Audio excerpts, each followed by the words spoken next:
చిన్నారి కథల వినోదంకి స్వాగతం. ఈరోజు మనం ఒక చిన్న కోతి కథ వినేద్దాం. ఇది ఎప్పుడూ అబద్ధాలే చెప్తుంది.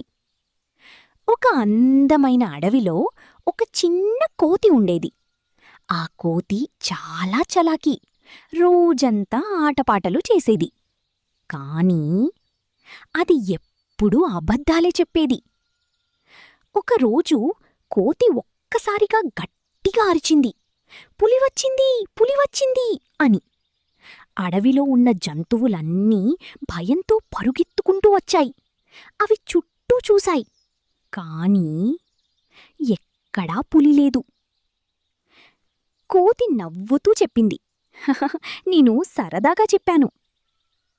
జంతువులన్నీ కోపంగా ఇలా అబద్ధం చెప్పకూడదు అని వెళ్ళిపోయారు.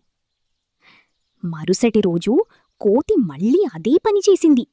పులివచ్చింది, పులివచ్చింది అని అరిచింది. జంతువులు మళ్ళీ వచ్చాయి, ఈసారి కొంచెం కోపంతో. మళ్ళీ చూశాయి, మళ్ళీ పులి లేదు. ఇప్పుడు జంతువులందరూ అనుకున్నాయి, ఈ కోతి ఎప్పుడూ అబద్ధాలే చెప్తుంది అని. ఒకరోజు నిజంగానే ఒక పెద్ద పులి అక్కడికి వచ్చింది. కోతి భయంతో వణికిపోయింది. పులివచ్చింది, పులివచ్చింది, నన్ను కాపాడండి అని కోతి గట్టిగా అరిచింది. మళ్ళీ మళ్ళీ అరిచింది, కానీ ఎవ్వరూ రాలేదు. ఎందుకంటే అందరూ అనుకున్నారు, ఇది కూడా అబద్ధమే అని.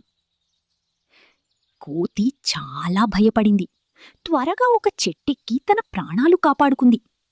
తర్వాత చాలా బాధపడింది. నేను అబద్ధాలు చెప్పకపోయుంటే అందరూ నన్ను నమ్మేవారు కదా.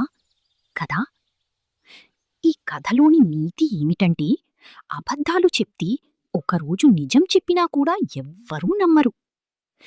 ఇలాంటి చక్కని కథల కోసం చిన్నారి కథల వినోదంని సబ్స్క్రైబ్ చేసుకోండి.